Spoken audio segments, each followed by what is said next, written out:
कर।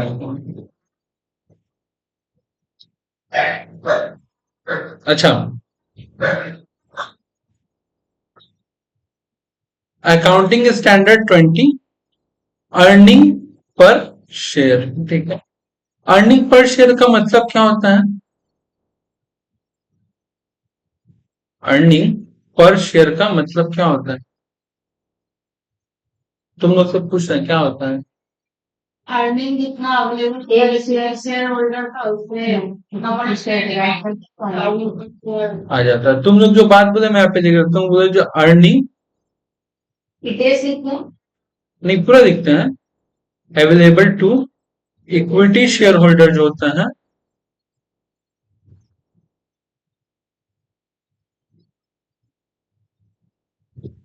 Equity share holder divided by number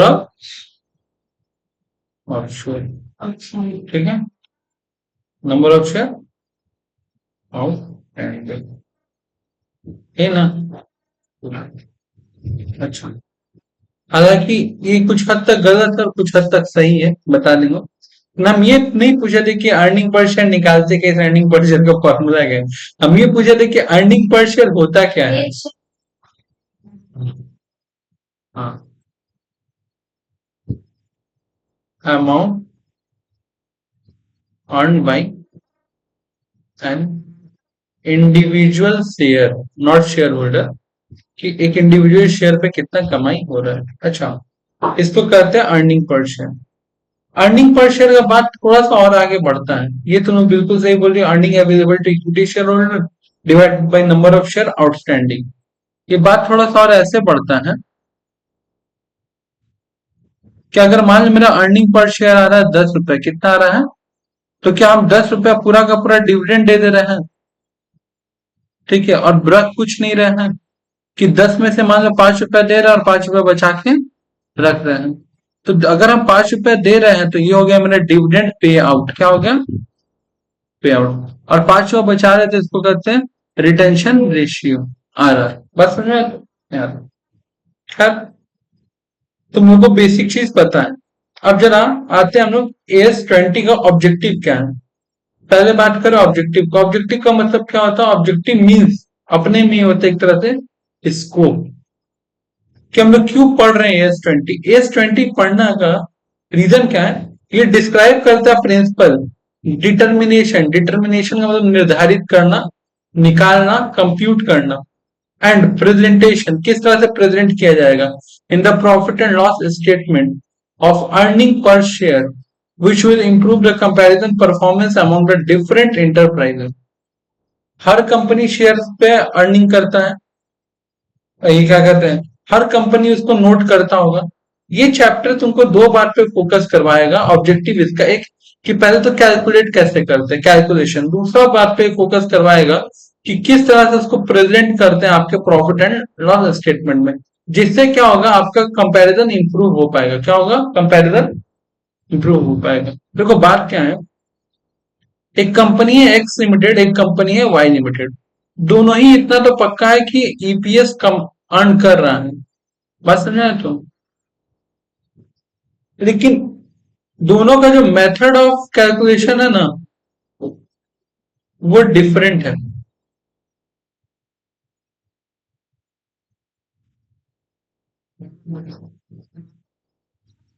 ठीक है, वो डिफरेंट है। एग्जाम्पल के लिए बताते हैं। इसका इसका आया है प्रॉफिट 1 लाख, इसका प्रॉफिट आया है 1 लाख। ये क्या किया है, 1 लाख पे इसके पास टोटल 10,000 शेयर था, डिवाइड दे दिया है, तो इसका 10 आ गया है पर शेयर। ये क्या किया है, इसके पास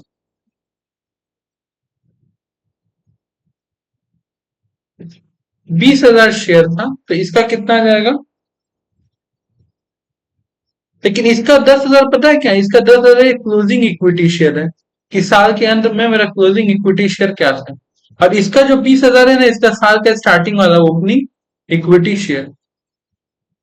और इसका भी साल के अंत में 10,000 हो गया है, क्योंकि बीच में 10,000 बाईबैक कर लिया। तो बताओ ये तरीका सही अपना रहा है, गलत अपना रहा है? जाहिर सी बात है, ये तरीका गलत है। आप अपना क्लोजिंग पे फोकस करोगे, सॉरी, आप अपना किस पे फोकस करोगे? क्लोजिंग पे। एक और है, एग्जाम्पल के लिए, यही आदमी 1 लाख डिवाइडेड बाई 15,000 कर रहा है, opening plus closing divide by 2, average number of share ले रहा है। बस समझ आया तुम्हें? तो एक बार 15 से डिवाइड करके देखो कितना आ रहा है, 1 लाख डिवाइडेड बाई 15,000, 6.66।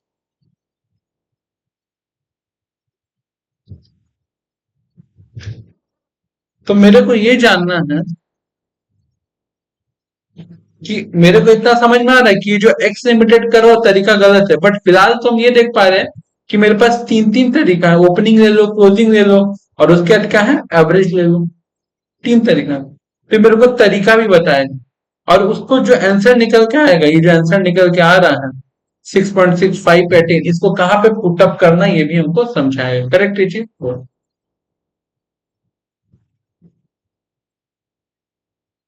अच्छा, तो ये एएस तुमको तीन चीज सिखा रहा है।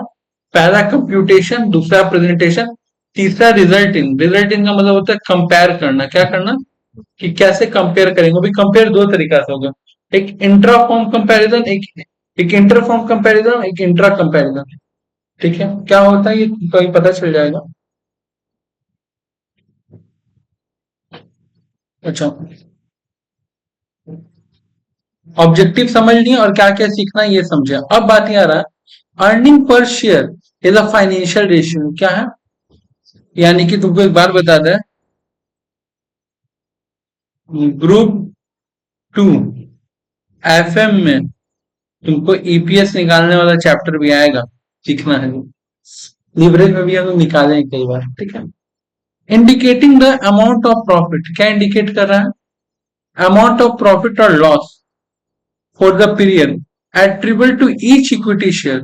एट्रीब्यूट टू मतलब सिंपल सा बात है, इतना इंग्लिश स्टार्ट हो, इसका मतलब है for each equity share, amount of profit and loss for the period of, ठीक है, फॉर ईच इक्विटी शेयर, एक के लिए एट्रीब्यूट। ठीक है, and AS20 give the computational methodology, और साथ में आपको सबसे इंपॉर्टेंट बार बार बोल रहा है, क्या दे दिया है? कंप्यूटेशन करने का मेथोडोलॉजी, कि कैसे आप डिटरमाइन करोगे और प्रेजेंट करोगे। ठीक है, और basic and diluted earning per share. तो यहां से एक इशारा कर रहा है कि आपको डिटर्मिनेशन करने का भी तरीका और प्रेजेंट करने का भी तरीका बताया है। किस चीज का? दो चीज का, ध्यान से देखना। एक तो बेसिक ईपीएस का, एक डायल्यूटेड ईपीएस का, यानी दो हो गया। करेक्ट, अभी तक ईपीएस पढ़े तब ऑटोमेटिक दो ईपीएस हो गया आप। According to this standard all the companies, कौन?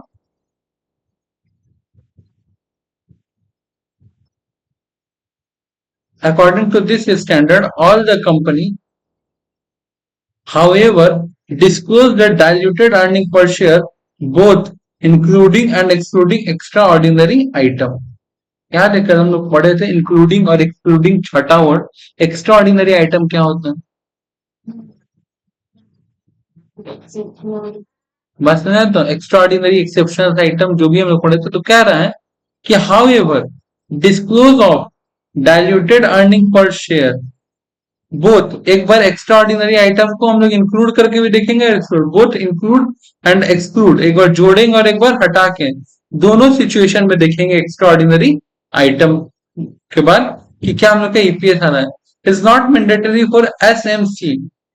ठीक है, ये स्मॉल और मीडियम कंपनीज के लिए नहीं है, कि बड़े कंपनीज के। Such a company however encourage to make this disclosure. हाँ, लेकिन अगर छोटा कंपनी भी ये सब पे ध्यान देता है तो उसको क्या मिलेगा? इनकरेज होगा वो। ठीक है, मोटिवेट होगा, उसके लिए बेटर है। क्लियर ये चीज? देखो, जैसे एग्जांपल, मेरा ट्यूशन सेंटर का ऑडिट करने की जरूरत नहीं है, ठीक है, लेकिन अगर फिर भी हम इंटरनल ऑडिट करवाते हैं तो अच्छा बात है ना।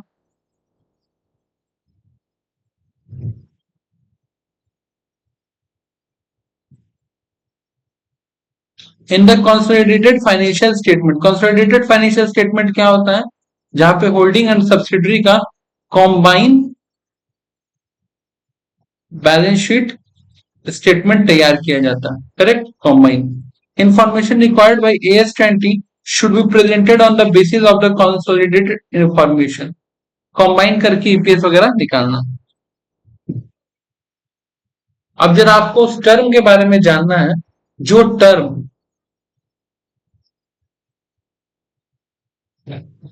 आपको उस टर्म के बारे में जानना है जो इस एएस में यूज होगा, एएस 20 में। सबसे पहला equity share. Equity share other than preference share. Equity share वो है जो प्रेफरेंस शेयर नहीं है, ऐसा बोलना चाह रहा है। दूसरा बोलना चाह रहा है preference share is a share which carrying the preferential right. Preference share वो शेयर होता है जिसके पास प्रेफरेंशियल राइट होता है। क्या क्या प्रेफरेंशियल राइट होता है? डिविडेंड का और रीपेमेंट ऑफ कैपिटल का। इसको ये दो चीज का प्रेफरेंशियल राइट मिलता है, तो ये क्या कहलाता है? प्रेफरेंशियल। और जिस इक्विटी शेयर को ये राइट्स नहीं मिलता है वो शेयर क्या बन जाता है? Equity share. करेक्ट है बात, कोई दिक्कत नहीं। अच्छा, समझने के लिए याद रखना, equity shares are your father and mother.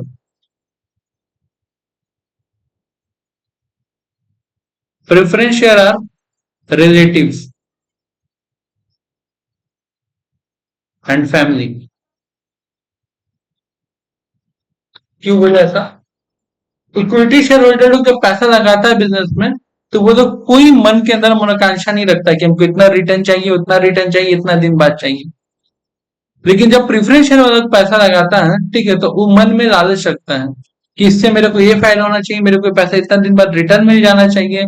बात समझा? तो अच्छा ठीक है, हमको इतना इंटरेस्ट मिलना चाहिए। ठीक उसी तरह जैसे घर में अगर पापा मम्मी से पैसा दे रहे हो कुछ काम के लिए, पढ़ाई के लिए या कोई भी लोन उनके लिए, तो उसमें कोई दिक्कत का बात नहीं, वो लोग आपको निस्वार्थ भाव से कर देंगे। लेकिन अगर आप किसी रिलेटिव या फैमिली मेंबर से ले रहे हो, तो दे होप टू रिटर्न, उनको है ही कि आप रिटर्न करोगे। बात समझ? ये है, ठीक है।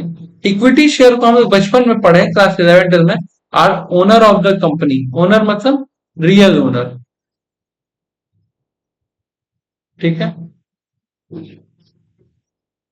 फाइनेंशियल इंस्ट्रूमेंट किसको कहते हैं? Any contract give rise both the financial assets of one enterprise and financial liability or equity share of the another enterprise for financial instrument। सरल भाषा में, जब इक्विटी शेयर खरीद परचेज और सेल हो रहा है, जब इतना सारा प्रेफरेंस शेयर परचेज सेल हो रहा है, तो जाहिर सी बात है लीगल डॉक्यूमेंट तो बनेगा इन सब चीज का। उन लीगल डॉक्यूमेंट्स को इंडिकेट किया जा रहा है फाइनेंशियल इंस्ट्रूमेंट के नाम से, ठीक है। नेक्स्ट क्या आ रहा है? फाइनेंशियल एसेट्स किसको कहते हैं? फाइनेंशियल एसेट्स होता है कैश, और एक contractual right to receive a cash और another financial assets from another enterprise. क्या रहा है कि देखिए फाइनेंशियल एसेट्स का मतलब सिंपल सा, एक तो या तो कैश या तो कोई कॉन्ट्रेक्चुअल राइट जो मेरे को मिलेगा। मान लो हम किसी कंपनी के संग जाके टाइप कर लिए, और टाइप करने के बाद उसके पास जिस चीज का पेटेंट है, अब उसका पावर मेरे को भी मिल गया, तो एक तरह से कॉन्ट्रेक्चुअल एसेट्स होता है।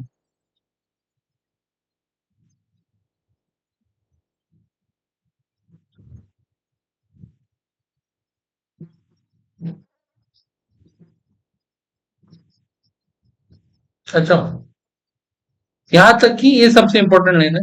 इक्विटी शेयर क्या होता है? लाइबिलिटी। यहाँ पे क्या तुमको पढ़ा रहा है? Financial assets. तो यहाँ पे इक्विटी शेयर का नाम क्या है लिखो, क्योंकि पूरा लाइन देखो। इक्विटी शेयर ऑफ, तो अगर मान लो हम किसी दूसरे कंपनी में इक्विटी शेयर खरीद के रखे, that is assets for me which is known as investment, ठीक है। फाइनेंशियल लाइबिलिटी क्या होता है? अच्छा, फाइनेंशियल लाइबिलिटी तो पहले ऐसे ही याद रखना, एक अनफेवरेबल चीज, कोई चाहता है क्या कि उसके पास फाइनेंशियल लाइबिलिटी बढ़े? देखो, a liability that is contractual obligation deliver the cash to another financial asset and another enterprise exchange the financial instrument with the another enterprise which condition the potential unfavorable। Generally unfavourable होता है financial liability. अच्छा,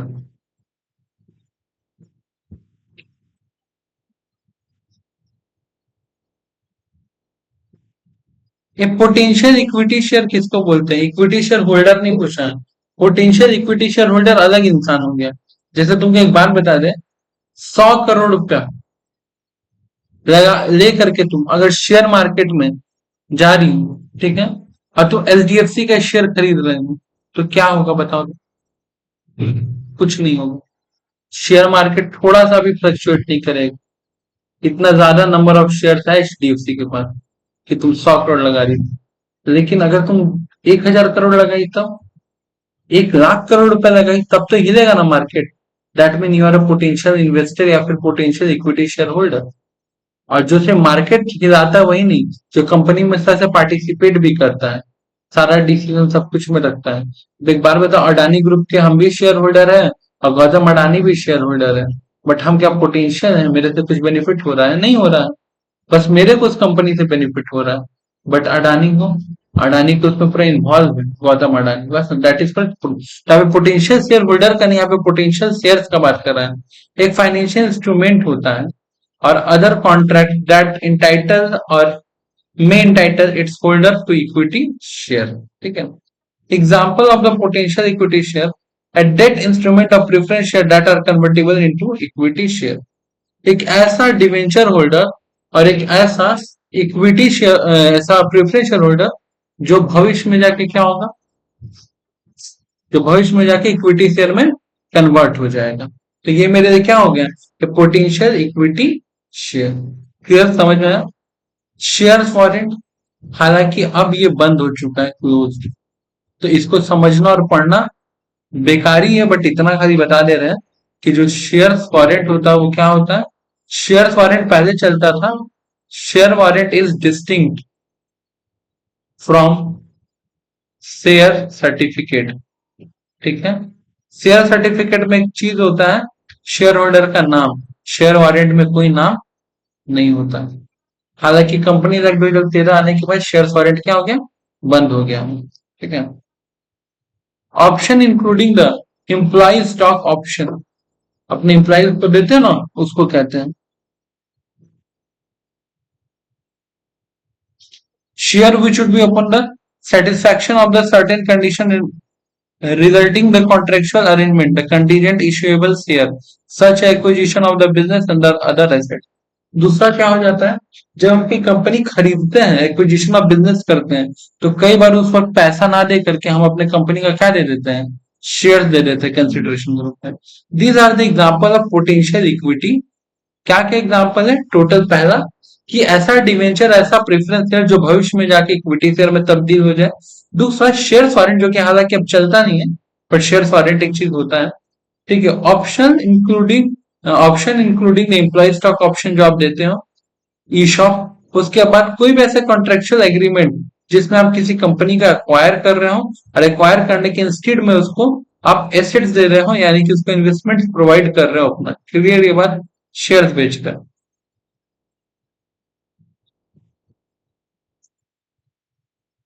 अच्छा, note याद रखना, a partly paid up share holder. ठीक है। एक ऐसा शेयर, एक ऐसा शेयर होल्डर जो अपना शेयर्स का पूरा कॉल्ड अप वैल्यू दिया ही नहीं है। ठीक है। मतलब जितना पैसा मांगा गया था उतना नहीं दिया गया। Where the holder is not entitled to dividend, is treated as a potential equity share for the purpose of computing diluted EPS। तो ऐसा इंसान का आप ईपीएस को कभी भी पोटेंशियल इक्विटी शेयर में काउंट नहीं करेंगे। क्लियर है बात?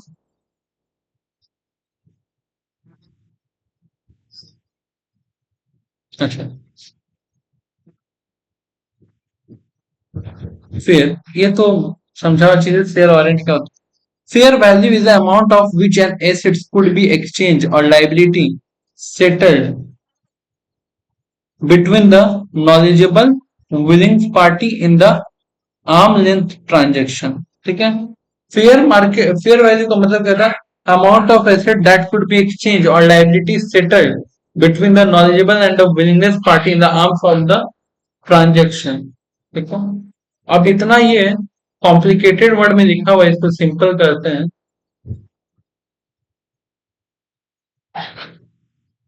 एक शेयर है 10 रुपए का जिसको इशू कर रहे हैं 10 रुपए में। एक शेयर है 10 रुपए का जिसको इशू कर रहे हैं हम 12 रुपए में। ठीक है। तो बताओ इसके अंदर फेस वैल्यू क्या है? दोनों ही केस में ये सिंपल समझ में आता है।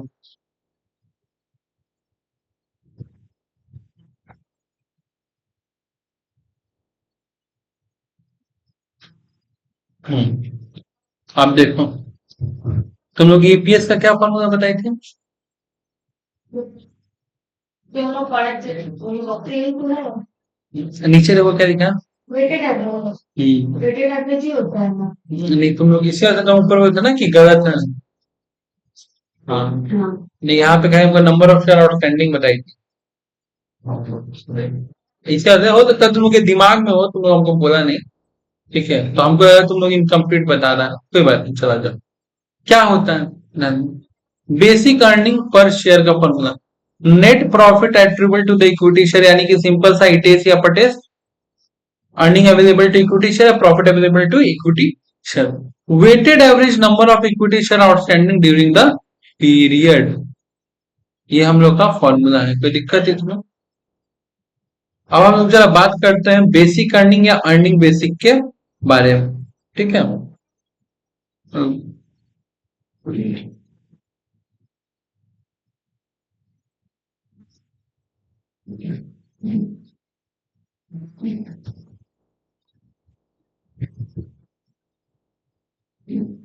ऑल आइटम ऑफ इनकम और expense we recognise in a period, जितना इस साल का आपको इनकम और एक्सपेंस खर्चा रिकॉग्नाइज हो रहा है, including the tax expense and extraordinary item, tax और एक्स्ट्राऑर्डिनरी आइटम देंगे।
हाँ तब ठीक है।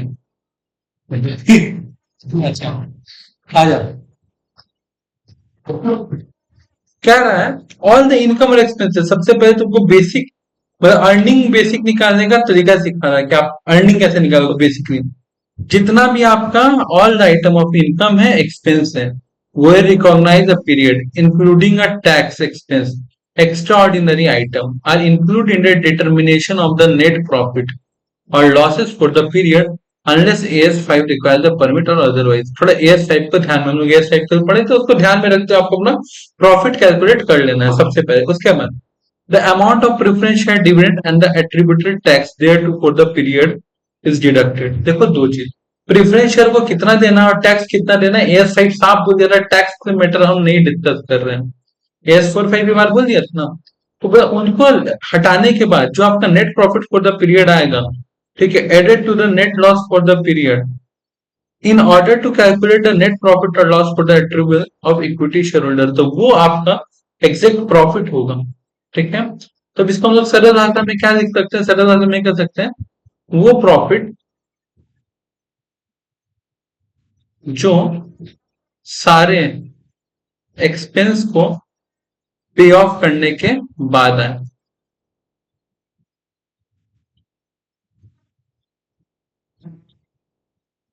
करेक्ट यहाँ तक बात? आगे the amount of preference share dividend for the period that is deducted from the net profit for the period is, कह रहे थे अमाउंट ऑफ प्रेफरेंस शेयर। अब जब ये बात कर लेते हैं, टैक्स तो गवर्नमेंट बता देगा, इनकम टैक्स हम लोग पढ़े सेक्शन, क्या कहते हैं सेक्शन बोल रहे हैं, इंडियस पर पढ़े हम लोग टैक्स इम्प्लीकेशन वाला। लेकिन क्या है, जो amount of preference share dividend है for the period that is deducted from the net profit for the period is the amount of any preference share dividend on non-cumulative preference share provide in respect of the period।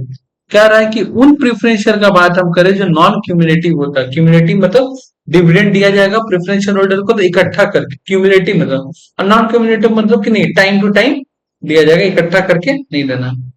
The amount of required preference share dividend for the cumulative preference share for the period whether or not dividend has been provided for, the amount of preference dividend for the period does not include the amount of preference share dividend for the cumulative preference share paid and declared during the period respect of the previous।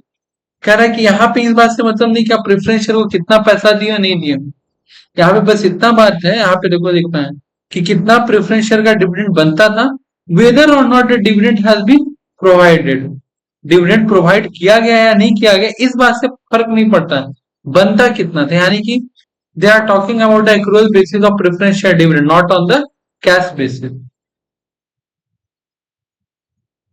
अच्छा, if an enterprise has more than one class of equity share, एक company अलग अलग type के equity share issue कर सकता है। Net profit और loss for the period is apportioned over the different classes of share in accordance with their dividend right. तो अगर कंपनी अलग अलग तरह के इक्विटी शेयर इशू किया है तो उसको अपना प्रॉफिट भी उसी तरह से बांटना पड़ेगा जैसा उन लोग को डिविडेंड राइट्स दिया होगा। In other word there will be a more than one basic EPS for such a company of EPS each class of equity. इसका मतलब ये है कि एक कंपनी के लिए ही दो चार तो ईपीएस भी तो आंसर में आ सकता है, क्योंकि जितना तरह का इक्विटी शेयर उतना तरह का ईपीएस। एक क्विक कैप, ठीक है। टैक्स एक्सपेंसेस क्या एडजस्ट करके तब बेसिक ईपीएस निकाला जाएगा? Yes. Exceptional item as per, yes. Extraordinary item, yes. Accounting changes estimated as five, yes. Change in accounting policy, yes. Amount of the preference dividend and attributed tax thereto, अगर non cumulative है तो हाँ, लेकिन तब जब book provide किया हो। लेकिन अगर क्यूमुलेटिव है तो इस बात से कोई मतलब नहीं है कि बुक प्रोवाइड किया है कि नहीं किया है। करेक्ट है बात? तो सरल भाषा में सारा चीज माइनस करना है। अच्छा, अब आता है पर शेयर बेसिकली क्या होता है। देखो, बोला जा रहा है the number of share used in the denominator. अच्छा, न्यूमरेटर और डिन्यूमरेटर क्या होता है? अगर हम यहाँ पे लिख रहे हैं बेसिक बता X by Y, what is numerator? X is numerator और नीचे ना डिन्यूमरेटर। अभी ऊपर तुमको किसके बारे में बात किया, ये समझी थी? ये बात किया था न्यूमरेटर का, ठीक है। अभी किसके बारे में बात कर रहा है? Denominator. Basically the EPS should be the weighted average number of equity share. यहाँ पे क्या होना चाहिए? Outstanding during the period. The weighted average number of equity share outstanding during the period is the number of share outstanding at the beginning of the period adjusted by the number of equity share brought back, कितना buyback किए थे, issued during the year, multiply by the time factor। एकदम simple सा चीज, अगर इसको simple समझना है, एक तारीख को, मतलब जनवरी के महीना में एग्जांपल दे रहे हैं, मेरे पास 100 शेयर था, ठीक है। फिर मार्च में, जनवरी फरवरी मार्च अप्रैल, सॉरी, फिर अप्रैल में हम क्या किए और 100 शेयर इशू किए, ठीक है। फिर हम जून जुलाई मई जून जुलाई अगस्त, फिर हम अगस्त में, ठीक है, इसमें से 80 शेयर बायबैक करवा दिए। बात समझ आया? तो अब बताओ कि मेरे पास नंबर ऑफ शेयर कितना बचा। ऐसे तो तुम देखोगे तो नंबर ऑफ शेयर 120 बचा हुआ है, करेक्ट। लेकिन बात 120 शेयर का नहीं है, बात ऐसा है कि पहले वाला 3 महीना तक चला, फिर उसके बाद वाला 3 महीना तक चला, ठीक है।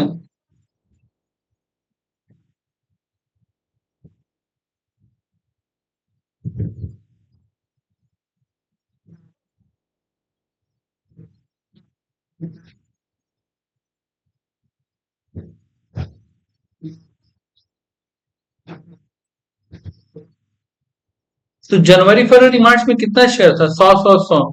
लेकिन वही हम बात करें अप्रैल मई, ठीक है, जून जुलाई, क्या था? अप्रैल मई जून जुलाई, तो और 100 से 200 शेयर हो गया। हाँ। और फिर अगस्त में क्या हो गया? 80 घट गया तो 120 हो गया। तो हमको उसका पर्टिकुलर मंथ के साथ मल्टीप्लाई करना पड़ेगा।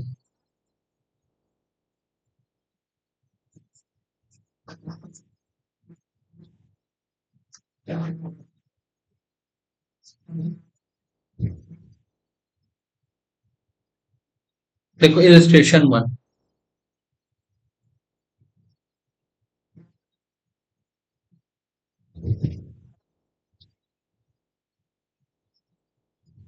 एक जनवरी को कितना था? 1800। 31 तारीख को इशू किए हैं 600 का। फर्स्ट नंबर को बाय बैक की, ये मेरा बैलेंस बचा। ठीक है। कैसे निकलेगा? 1800 शेयर कितना दिन के लिए था? 1 जनवरी से 1 मई तक, यानी 5/12। 2400 शेयर कितना के लिए था? 2400 शेयर था 5 महीना के लिए, 31 मई से 1 नवंबर। और 2100 शेयर कब था? 1 नवंबर से लेकर के नवंबर से। Total weightage number of share कितना हो गया? 21।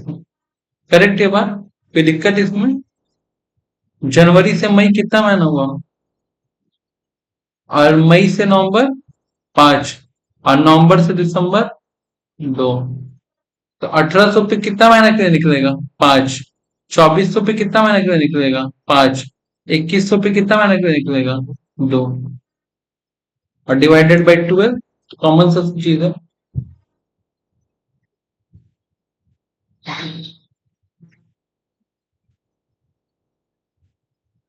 अल्टरनेटिव तरीका, हालांकि अल्टरनेटिव तरीका हमको खुद भी उतना पसंद नहीं, लेकिन बता दें क्या रहा है।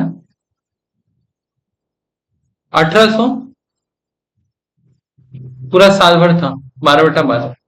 600 7 महीना के लिए आया। और 300 शेयर कब चला गया? लास्ट 2 महीना में 300 शेयर नहीं था। टोटल निकालोगे 2100। तो जो पहले से था, जो इशू किए, जो बायबैक किए, उसको लेस कर देना। उस तरह से क्लियर है बात, दोनों तरीका।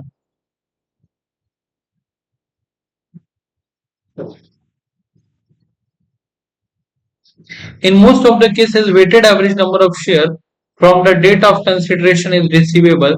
For example, क्या कह रहा है? In the most cases, the share are included in the weighted average number of share from the date the consideration is receivable. Number of share कब से काउंट करेंगे? जिस दिन हमको पैसा रिसीव होगा। रिसीवेबल बात समझा? तो शेयर आज तुमको नहीं है, पैसा कल मिलेगा मेरे को। तो दोनों में से कौन सा डे लेंगे? क्लियर है तो? अच्छा। Equity share issue in the exchange for the cash included when the cash is receivable. Equity share issue in the result of the conversion of debt instrument, equity share including as a देखो, अगर equity share बेच रहे हैं तब तो पैसा आएगा उस दिन, लेकिन पुराने डिवेंचर को हम इक्विटी शेयर में कन्वर्ट कर रहे हैं या प्रेफरेंस शेयर को, तब किस दिन से मानेंगे? क्योंकि वहां पे तो पैसा नहीं आएगा। तो डेट ऑफ कन्वर्जन, जिस डेट से कन्वर्ट कर रहे हैं। Equity share issue in lieu of the interest or the principal of the other financial instrument. अगर आप किसी को मतलब बिल्स ऑफ एक्सचेंज का पैसा देना था, पैसा देने लायक नहीं, आप उसको अपना कंपनी का शेयर दे रहे हैं, कोई भी इंस्ट्रूमेंट, तो फिर वहां पे in that case date of interest is to accrue. इसका मतलब क्या है? कह रहा है कि equity share issued in lieu of the interest of principal और the other financial instrument are included. किस दिन से डे माना जाएगा? क्योंकि बिल्स ऑफ एक्सचेंज का जो पैसा देना था, जो ट्रांजेक्शन तो बहुत पहले हुआ था, ये फैसला आज हो रहा है। तो जिस दिन आपको इंटरेस्ट का पेमेंट करने का बारी था, या प्रिंसिपल देने का बारी था, या फिर कोई निगोशिएबल इंस्ट्रूमेंट या किसी भी फाइनेंशियल डॉक्यूमेंट का पैसा देने का टाइम था, और आप नहीं देकर के उस दिन क्या डिक्लेयर करो कि I will issue in share instead of the paying money, उस दिन से। क्लियर है बात? Equity share issue in the exchange for the settlement of the liability. फिर लाइबिलिटी को अगर सेटलमेंट करने के लिए कर रहे हो, ठीक है, तो जिस दिन से सेटलमेंट बिकम इफेक्टिव, सेटलमेंट हो जाएगा तब। Equity share consideration assets and include the date on which the acquisition is recognized and end. अच्छा, कि जितना ही पॉइंट है ए से लेके एफ तक एक सिंपल सा बात समझाना चाह रहा है कि आमतौर पे तो क्या होता है कि जिस दिन पैसा आता है उस दिन सब नंबर ऑफ शेयर काउंट करते हैं, in there are the certain cases in which receivable is not possible, ठीक है, बट कन्वर्जन जैसे कन्वर्ट होगा या फिर किसी चीज के बदले में आप इक्विटी शेयर दे रहे हो या कोई एसेट्स खरीदे तो डेट ऑफ इवेंट से देखा जाएगा, करेक्ट। अगर पैसा रिसीव हो रहा है तो date of transaction, otherwise date of event. Clear है बात?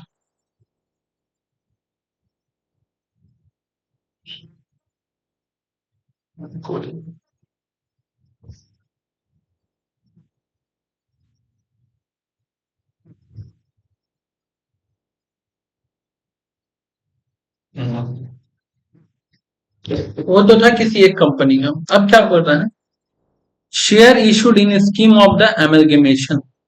अमलगेमेशन के केस में amalgamation is the nature of purchase being the weighted average number of share from the date of acquisition। तो यहाँ पे नंबर ऑफ शेयर कब से count होगा? डेट ऑफ एक्विजिशन से। Each share a part of the consideration is an amalgamation in the nature of merger and include the calculation of the weightage or number of share from the beginning। Partly paid equity share are treated as a fraction and equity share।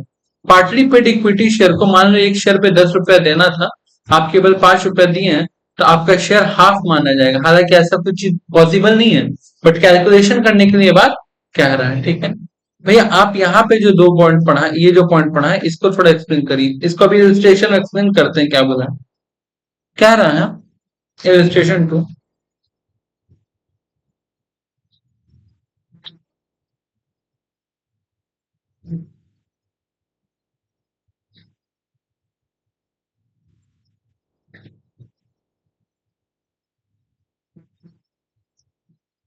Date particular number of share face value और paid up value.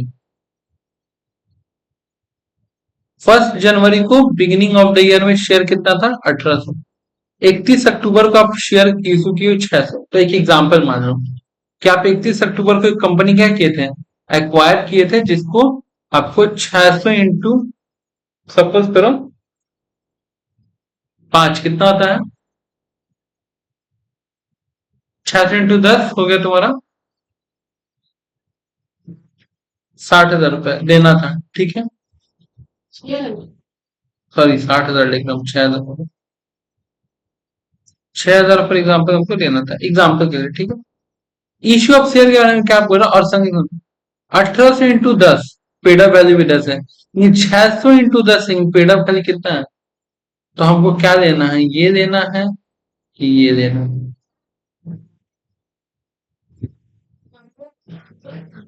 Half हो जाएगा।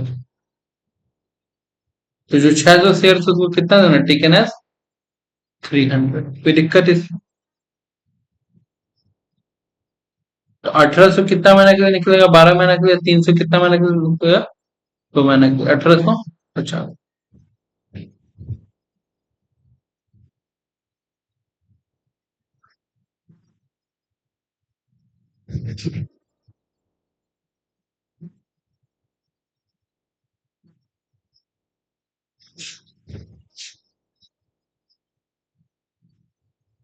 अच्छा, equity share को which are issuable upon the satisfaction of the condition, the contractual agreement, the contingently issuable share। contingently issuable share क्या होता है? हम बोले तुमको you are my just a friend, एक बेसिक फ्रेंड, हम बोले ऐसा तो परेशानी है, तुम बोली मेरे को कि आपका भैया ये वाला परेशानी हम दूर कर देंगे, तो हमको क्या मिलेगा? हमें बहु किसी से सॉल्व नहीं हो पा रहे प्रॉब्लम, हम सॉल्व कर देंगे, आपका दिक्कत हम सॉल्व कर देंगे बिजनेस में, ठीक है। तो हमको क्या मिलेगा? हम अगर तुम्हें कर दिए तो तुमको 5% का मालिक बना देंगे कंपनी में, हमें ना। तो ये कंटीजेंसी इश्यूएबल शेयर है, जो कि सर्टेन कंडीशन पे डिपेंड करो कॉन्ट्रेक्चुअल एग्रीमेंट अरेंजमेंट पे। अगर वो कॉन्ट्रेक्चुअल अरेंजमेंट सही हो गया तब ठीक है, अदरवाइज एक और इसका एक और अल्टरनेटिव, हम पूरे हिंदुस्तान में घूम घूम के ब्रिज बनाते हैं, बिल्डिंग बनाते हैं। बंगाल में आए आज कोन नगर में, हमको कहाँ बनाना है? कोन नगर में तो ब्रिज बनाना है, और कोन नगर में ब्रिज बनाना है तो तुमसे तो टाई अप करना ही पड़ेगा। तो मेरे को पूरा इतना हिंदुस्तान का प्रॉफिट में से 5% देना है कि कोन नगर वाला प्रॉफिट मिलता है? कौन बेसिक समझ।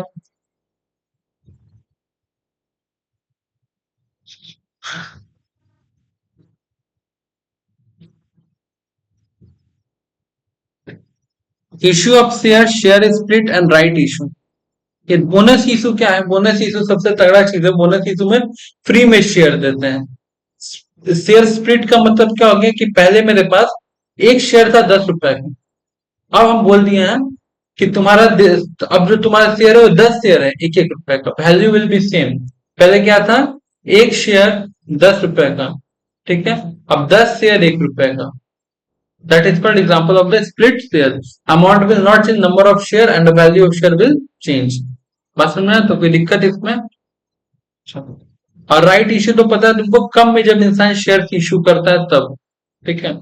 अच्छा, यहाँ देखो, the net profit for the year 2010 कितना है? 18 लाख। नेट प्रॉफिट उसके पहले, उसके बाद 2012 का 8 लाख। अच्छा, number of equity share on 13 सितंबर, ठीक है, outstanding. Bonus issue on 1 October, 2 equity share for each equity share. कितना इशू किया है? Share outstanding eight 30 September. Calculate the basic earning per share. पहले देखो नंबर ऑफ बोनस शेयर कितना हो जाएगा। 20 लाख शेयर था, बोला दो देंगे एक के बदले, तो और 40 लाख बोनस शेयर इशू करेंगे। अर्निंग पर शेयर मेरा क्या है? 2012 का अर्निंग पर शेयर 60 लाख रुपए, ठीक है। नंबर ऑफ शेयर कितना हो गया? 20 और 40 60, यानी पर शेयर पे कितना कमाएंगे? 1 रुपए।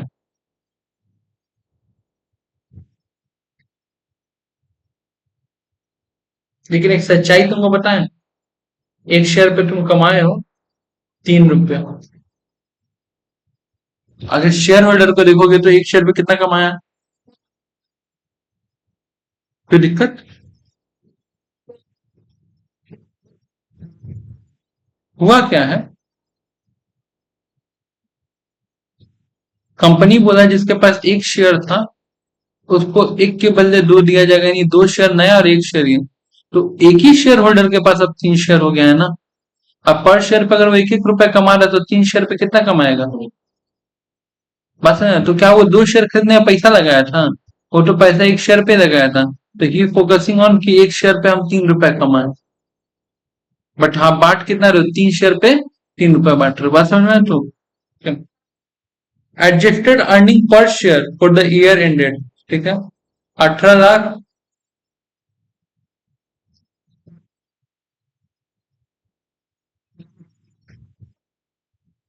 अच्छा, हाँ, नहीं, वहां पे यहाँ पे नेट प्रॉफिट क्या करने का बात क्या है, ध्यान सुनो। 20 से क्या करते हैं हम, 2011 में 18 लाख था, तो उस वक्त जो नंबर ऑफ शेयर था उस पर तो हम बांट चुके होंगे ना। फिर अभी क्यों बांट रहे हैं? फिर भी तो बांट रहे हैं। इसका रीजन है ये, और it also impact the calculation of the EPS of the last year retrospectively. अगर आपका बोनस शेयर के कारण शेयर क्या हो रहा है? स्प्लिट हो रहा है। शेयर क्या हो जाए? स्प्लिट हो जा रहा है, तो सिर्फ पीसीआर का चेंज करने से नहीं होगा, यू हैव टू चेंज। बस रहे तो कोई दिक्कत इसमें? क्लियर ये चीज? क्लियर नहीं?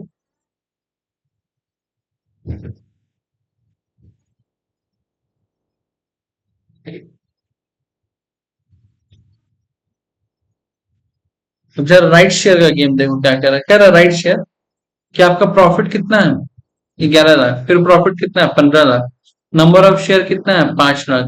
राइट इशू प्राइस कितना है? 15। लास्ट डेट ऑफ एक्सरसाइज कितना है? 1 मार्च। क्या रहा है? 1 new share for each 5 outstanding. 5 के बदले 1 शेयर देंगे, दैट इज 1 लाख। अच्छा, ऐसे बता दिया 1 लाख, वो वैसे भी हमको पता था, एक के बदले 5 तो 1 ही लाख आएगा, ठीक है। The value of one equity share prior to the rights of exercise on the first March 2012 is 21। एक शेयर का इक्विटी शेयर का नाम कितना था? 21। प्रायर यानी कि राइट शेयर इश्यू होने के पहले। यानी कि देखो तो पास टोटल क्या था, 5 लाख शेयर, 5 लाख शेयर पे 21 रुपए करके, करेक्ट, कोई दिक्कत नहीं है। और 1 लाख शेयर और तुम इशू कर रहे हो 15 रुपए के नाम पे, टोटल नंबर ऑफ शेयर हो गया डिवाइडेड बाई 5 लाख और 1 लाख, कोई दिक्कत।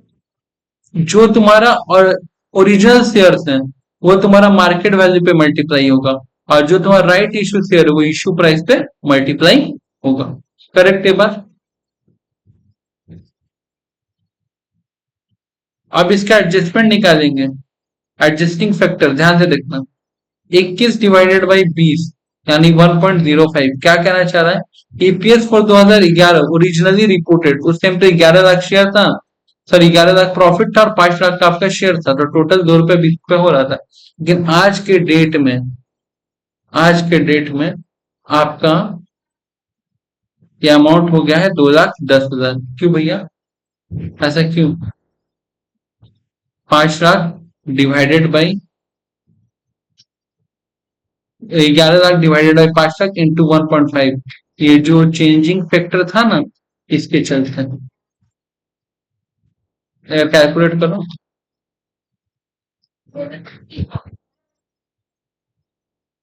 क्या चीज, वो है ना, पिछले साल का भी चेंज करना पड़ता है, ये तो तुम्हारा करंट ईयर का दिख रहा है 20 रुपए, तो पिछले साल का भी जाके चेंज करना पड़ता है, ऊपर कब का बनाई, 2012 को देखो, और वो 2011 का 11 लाख रुपया, ठीक है।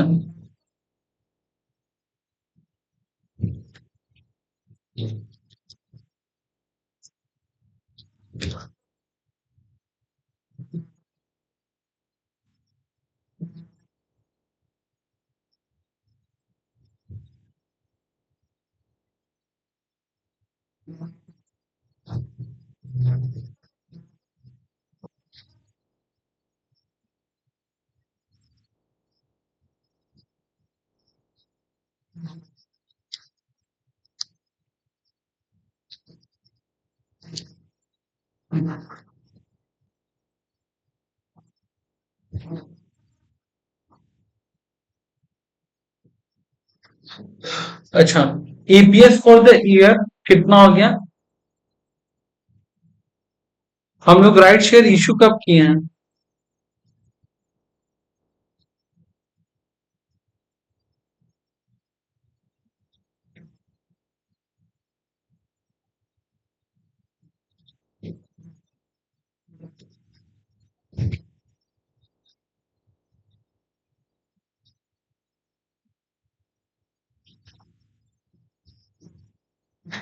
नेट प्रॉफिट 11 लाख, ये इतना नंबर ऑफ शेयर ना,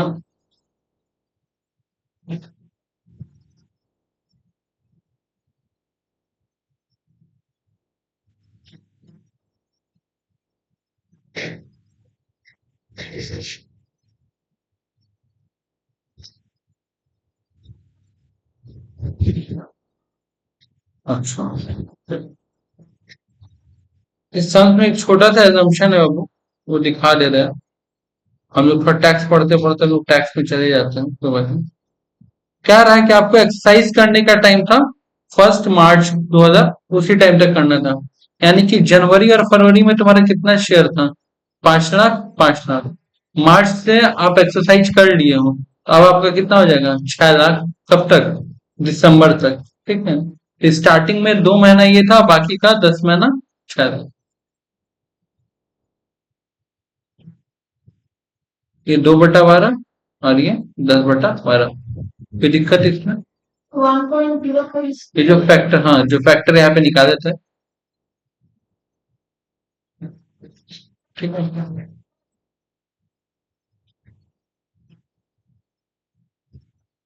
अब तुम्हारा ये क्या निकला, total number of 5,87,500 number of share निकला, और 15 लाख का कमाई था, उसे डिवाइड करेंगे 2.55, पूछो, पक्का, आगे बढ़े कि फिर तो बताएं कुछ, आया ना,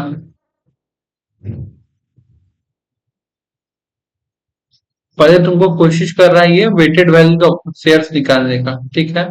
यहाँ तक का पूरा प्रोसेस जो इसका है, ये वेटेड ऑफ शेयर्स ही निकला है कि 5,87,500 है, ठीक है, ईपीएस कितना हो जाएगा, 15 लाख डिवाइड बाई 5 से गेट 500, टोटल 2.55। अब बता दे इतना ड्रामा क्यों किया और बोनस शेयर में ड्रामा क्यों नहीं किया। बोनस शेयर में जो शेयर था ना, शेयर का वैल्यू सेम था। बोनस शेयर तुमको फ्री में देता है, इन वैल्यू ऑफ शेयर चेंज। ध्यान से समझना पहले क्या बात है। तुम एक कंपनी का इक्विटी शेयर कैपिटल खरीदी 10 रुपए में, कंपनी तुमको एक और शेयर गिफ्ट किया, तो दाम तो उसका 10 ही रुपए है ना। राइट शेयर में क्यों इतना लफड़ा हो रहा है, ध्यान से समझो। आप शेयर खरीदे 10 रुपए का, बाद में कंपनी आपको राइट शेयर दे रहा है 7 रुपए में, प्राइस वेरी कर रहा है तो मेहनत भी वेरी। बात समझ आया तुम, क्लियर है बात। वहां पे भले आपको पे नहीं करना पड़ा, लेकिन शेयर का दाम तो वही है ना। यहाँ पर शेयर का दाम ही 7 रुपए घटा दे रहा है, कोई भी पे करे। करेक्ट। अच्छा, तो यह था बेसिक अर्निंग पर शेयर। तो बेसिक अर्निंग पर शेयर में तीन चीज सीखना है। एक, नॉर्मली कैसे होता है, और दूसरा हमको सीखना है जब बोनस शेयर रहेगा तब क्या होगा, बोनस शेयर के द्वारा स्प्लिट, और जब मेरा किसके द्वारा होगा, राइट शेयर। ये तीन चीज। अब आता है हम लोग का diluted earning per share. As be mention, बस इतना बात याद रखना है कि जैसे हम लोग पहले पढ़े थे कि अगर पार्टली पेड अप शेयर है is not entitled to dividend treated as a potential equity share diluted. जैसा हम लोग पहले पढ़े थे कि इसको पोटेंशियल इक्विटी शेयर नहीं माने। नहीं। अब डाइल्यूटेड अर्निंग पर शेयर निकालने से पहले तुमको डाइल्यूटेड अर्निंग सीखना पड़ेगा, फिर डाइल्यूटेड शेयर सीखना पड़ेगा। पहले डाइल्यूटेड अर्निंग क्या,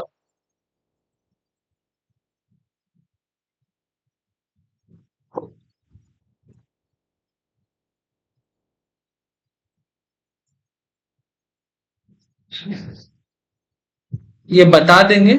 इसमें अगर कंफ्यूजन आएगा तब थ्योरी में, क्योंकि थ्योरी में इसका यहाँ पे दम नहीं है, पहले बता के तब थ्योरी में चलते हैं।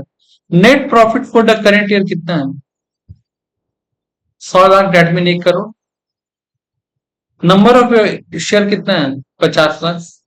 बेसिक अर्निंग पर शेयर कितना निकल गया, 2 रुपए। नंबर ऑफ 12% कन्वर्टिबल डिवेंचर है, क्या है, क्लियर है बात। अच्छा, उसके बाद each debenture is convertible into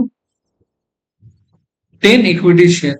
correct, ये बात है। चलो, कहने का क्या मतलब है कि ध्यान से देखो कि एक डिवेंचर 100 रुपए का था, तो अब 10 शेयर देंगे 10 रुपए का, तभी ना होगा मेरा 100 रुपया। Interest expenses for the current year कितना है, 12 lakh. Correct.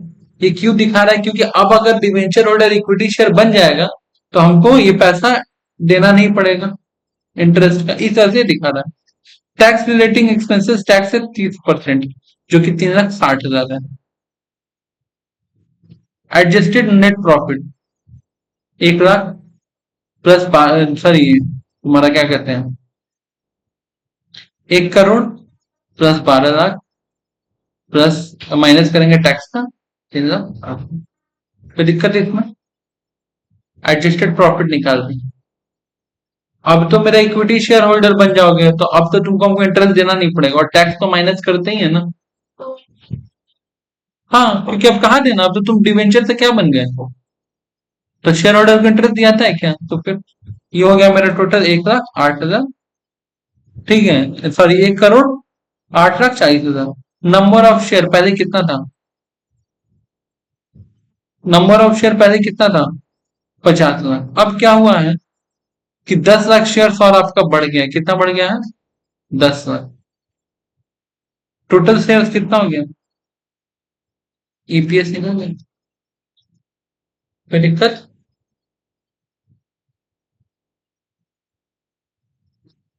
Number of convertible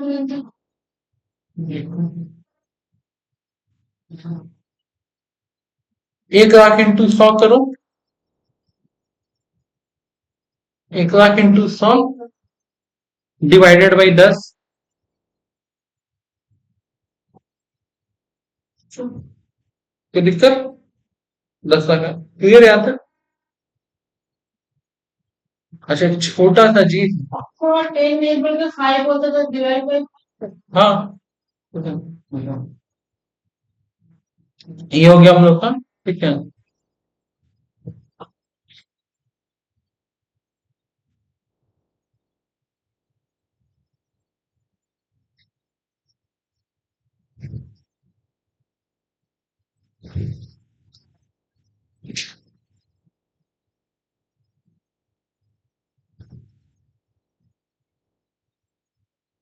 अच्छा,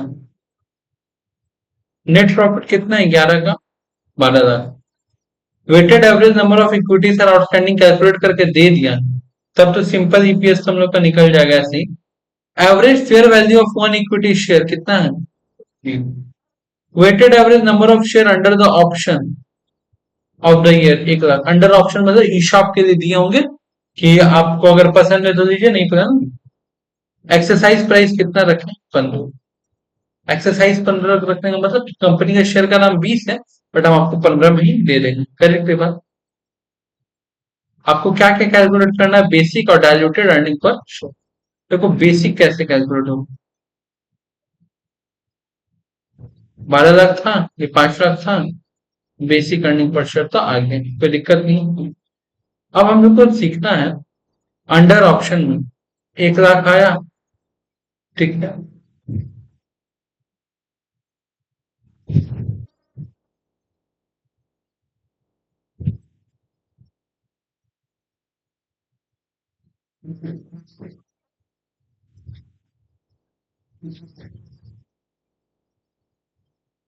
चलो,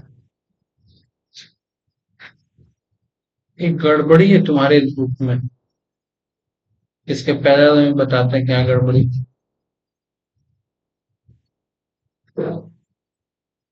ठीक है, हम इस पर समझा रहे, हम इस पीडीएफ को कन्वर्ट किए वर्ड में। तो जब वर्ड में कन्वर्ट होता है ना तो रुपीस का साइन उड़ जाता है। ठीक है, तो ध्यान देना, जहां जहां ऐसे तुमको वो दिख रहा है वो रुपी हो, ठीक है। और जहां तुमको नहीं दिख रहा वो नंबर हो। हाँ, तो इसी वजह से यहाँ पे अगर तुम ऐसे इसको अगर रुपीज मान लोगी, रुपीज 1,00,000, तो समझ रुपीज 1,00,000 डिवाइडेड बाई 100 कर देंगे तो 10,000 में फिर शेयर चल जाएगा। बस समझा? तो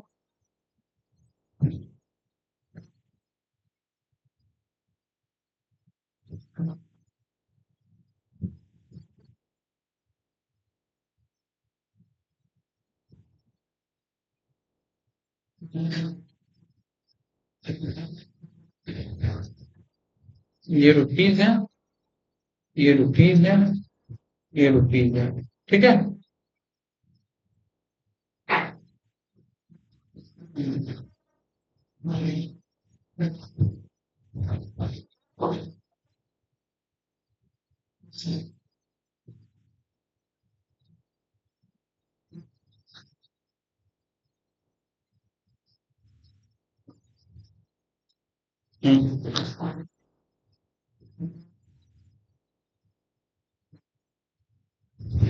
नंबर ऑफ ऑप्शन में शेयर कितना लेके रखा था?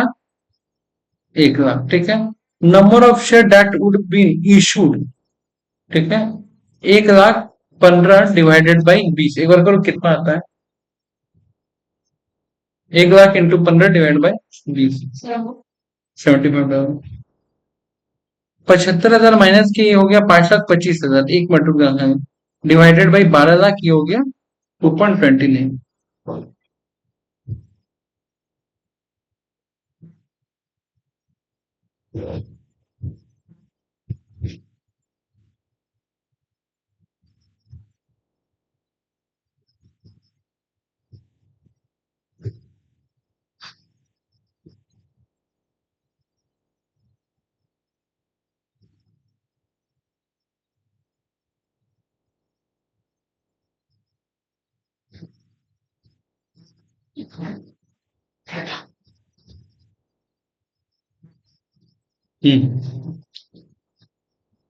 ये बात समझाओगी कि ये 75,000 क्यों हुआ?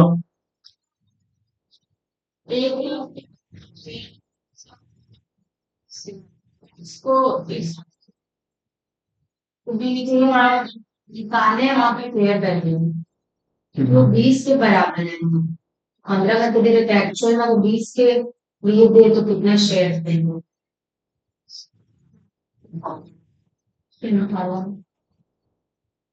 अगर फिर से बोला तो क्या मुझे?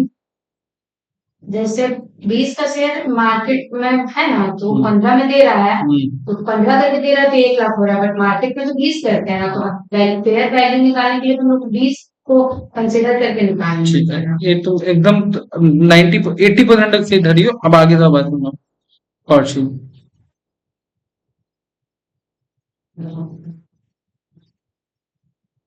शेयर 1 लाख इंटू 15 टोटल कितना आ जाएगा?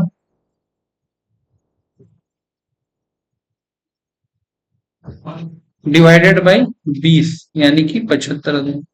यहाँ पे 75,000 लिखने का मकसद मेन ये है ना बाबू कि 75,000 शेयर के लिए तुम ढंग से देखो तो पैसा मिल रहा है, 1 लाख के लिए नहीं मिल रहा है जैसा तुम बोली थी।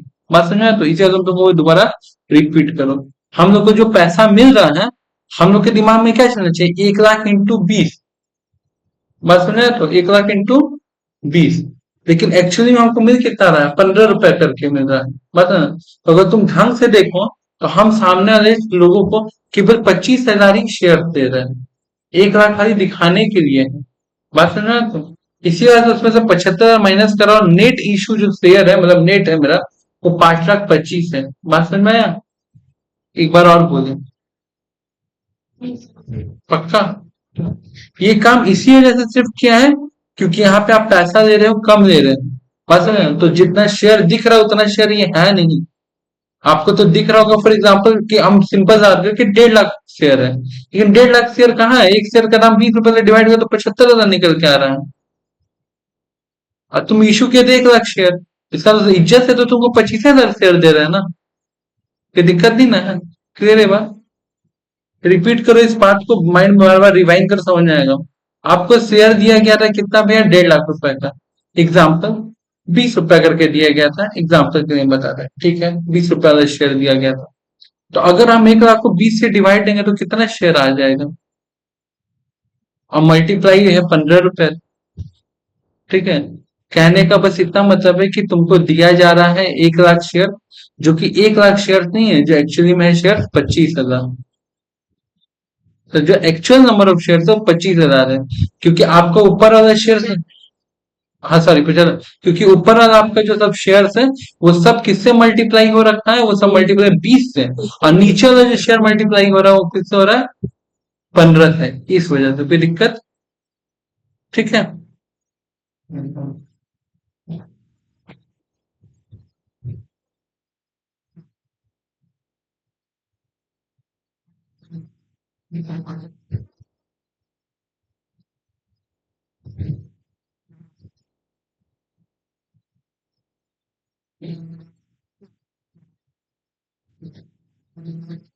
अच्छा, यहाँ नोट भी देखो क्या लिखना है कि the earning has not been increased, the total number of share has been increased, only the number of share of 25 are redeemed to the for the purpose of the computation is for no consideration। क्या बोलना चाह रहा था तुमने? एक नहीं मिल रहा है, और दूसरा बात ये कहना चाह रहा है कि आपका नंबर ऑफ शेयर बढ़ जाने से कमाई तो नहीं ना बढ़ जाएगा, और सबको हम बराबर में बांट देंगे तो बोलेगा आप तो उन लोग से 15-15 रुपए लिए, हम लोग से 20-20 रुपए लिए, तो दोनों को बराबर कैसे बांट रहे हैं? बात सुने आपको? अंकिता के पास एक शेयर था, अब ऐसे तुम अंकिता के पास शेयर थे जिस शेयर का नाम है 100 रुपए, करेक्ट ही बात है। तुम्हारे पास 10 शेयर जिसका नाम है 100 रुपए, तुम दोनों का डिविडेंड अगर हम पर शेयर में बराबर देंगे तो चलेगा? तो तुम्हारा 10 शेयर कन्वर्ट होकर कितना में हो जाएगा? 1 शेयर। तब जाके डिविडेंड हमको बराबर देना पड़ेगा, या फिर हमको अंकिता का 1 शेयर को कन्वर्ट किसमें करना पड़ेगा? 10 शेयर। वही कन्वर्जन किया 1 लाख का 75,000। बात समझ में आया? तो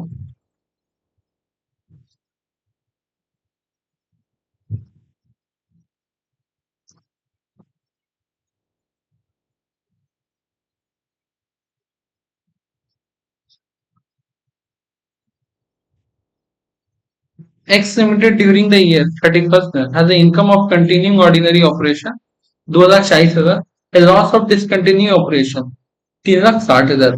दो तरह का ऑपरेशन कर रहा था, बिजनेस कर रहा था, 2,40,000 और 3,60,000, एक तो प्रॉफिट एक तो loss. According to the net loss 1,20,000, net loss कितना निकल जा रहा है? 1,20,000। The company has 1,000 equity share and 200 potential equity share, तो 1,000 इक्विटी शेयर है, 200 ऐसा है जो कि पोटेंशियल इक्विटी शेयर बन जाएगा। ठीक है? You are required to compute the basic and diluted EPS. देखो,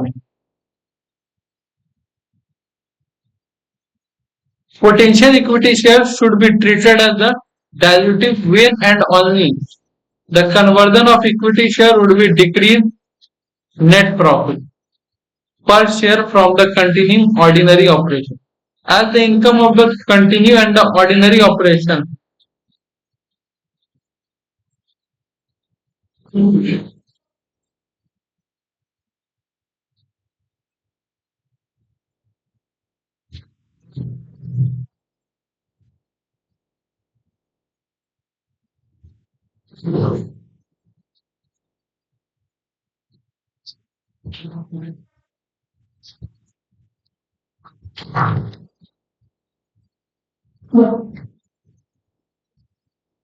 continue operation of those exercises would be considered as and not rupees 1 lakh rupees ascertaining whether 200 potential equity shares are dilutive or anti-dilutive. Accordingly, 200 potential equity shares would be dilutive potential equity shares since the infusion would decrease the net profit as per for continuing ordinary business. Rupees 240 to 200. Thus, the basic EPS would be 1,20,000 and the diluted EPS is 100. कैसे?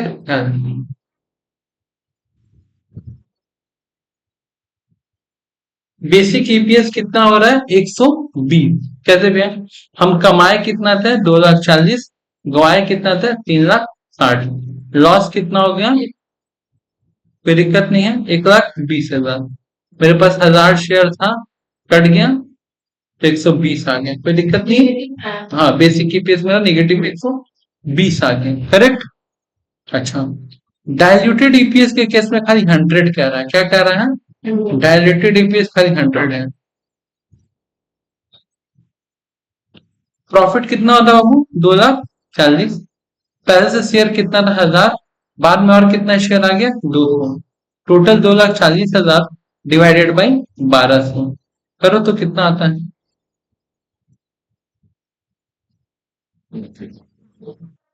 है ना दोस्तों? यानी कि ये बताना चाह रहा है कि डायल्यूटेड तभी होगा जब आपका प्रॉफिट में रहेगा. लॉस में रहेगा तो डायल्यूटेड नहीं होगा. उसका रीजन जान लो. डिवेंचर होल्डर या preference share holder equity share तब बनने में इंटरेस्टेड होता है जब प्रॉफिट ज्यादा रहेगा. लॉस में थोड़ी तुम्हारा कुछ को पार्टिसिपेट करना चाहेगा. क्लियर निकलेगा ही तो. डायल्यूटेड ईपीएस का 100 रुपया. अच्छा 100 आ रहा है ना. एक सेकंड.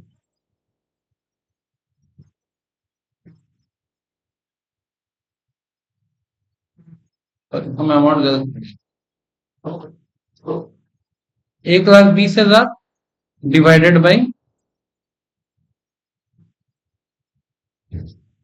ठीक है. कोई दिक्कत? 1,20,000. हाँ हाँ करेंगे. ठीक है.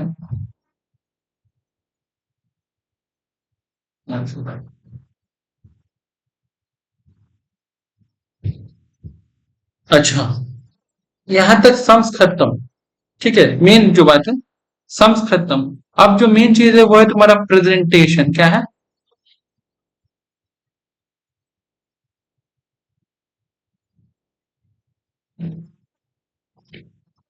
If the number of equity or potential equity share outstanding increase, as a result, the bonus issue or the split share decrease. Result of the reverse shares split consolidated of the share. The calculation of the basic and diluted earning per share should be adjusted for all the period presented. जो जो period आपको exam में present करेगा, previous year का भी change करते वहां से सबको चेंज करना.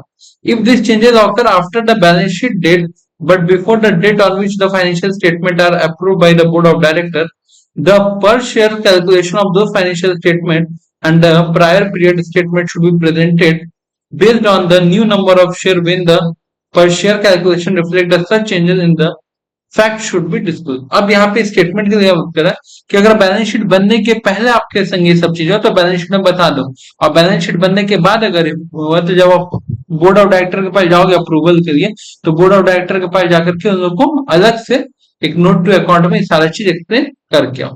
बैलेंस शीट डेट के पहले तो बैलेंस शीट लिखो, बैलेंस शीट के बाद है तो अलग से लिखो. ठीक है. प्रेजेंटेशन.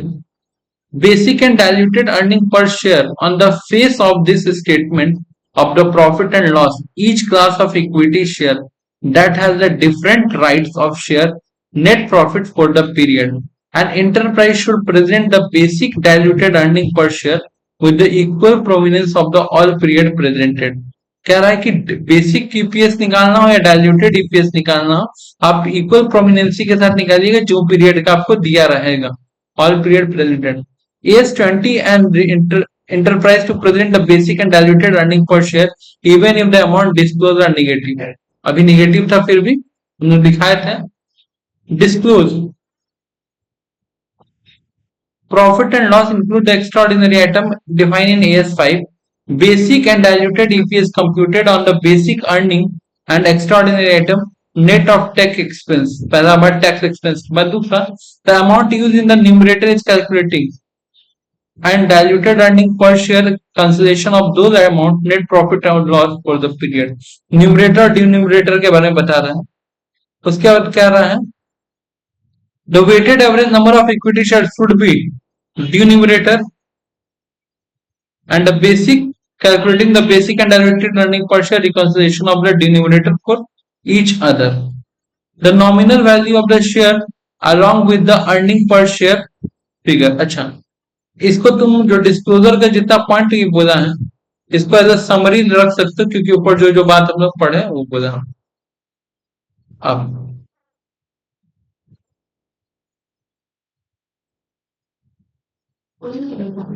हाँ हाँ मतलब वो जो जो ऊपर वो बात पढ़ के है ना वो सुन. अच्छा, if an enterprise disclose in addition to the basic or diluted earning per share amount using the reported component of net profit, other net profit or the losses of the period attributable to equity share, such amount should be calculated using the weighted average method. ठीक है, of equity share determined accordance with the section A12 if a component of the net profit used not reported a line item statement of the profit reconciliation should be provided between the component used a line item reported in the statement of the profit and loss basic diluted per share should be disclosed with the equal prominency. ये यहाँ पे ये बताया है कि कैसे disclose करना है, लेकिन यहाँ पे ये नहीं बताया जो अभी हम बताएंगे कि कहाँ पे दिखाना है अमाउंट को, कहाँ प्रेजेंट कैसे प्रेजेंट करना ही बताया कहाँ. देखो जब आप फाइनेंशियल स्टेटमेंट बनाते हो ना तो तुम लोग को पता है कि एक बनता है इनकम स्टेटमेंट, एक बनता है बैलेंस शीट, एक बनता है कैश फ्लो, बनता है ना. एक और चीज बनता है जिसका नाम है चेंज इन इक्विटी. क्या बनता है? स्टेटमेंट. क्लियर ये चीज? हाँ, जैसे तुमको ये चीज दिखाते हैं एक मिनट.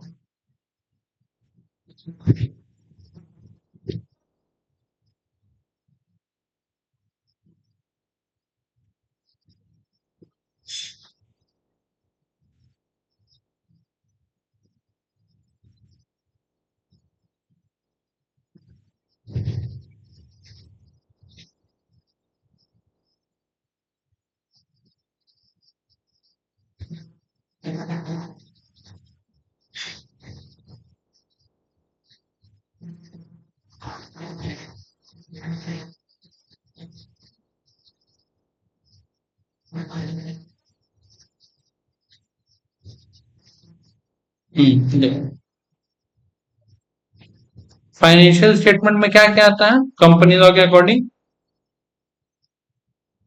2/40 में balance sheet, profit and loss statement, cash flow statement और एक अलग से क्या देना पड़ेगा. समझ में? यहाँ पे हमको शो करना पड़ता है. एक कंपनी एक्ट है. ठीक है.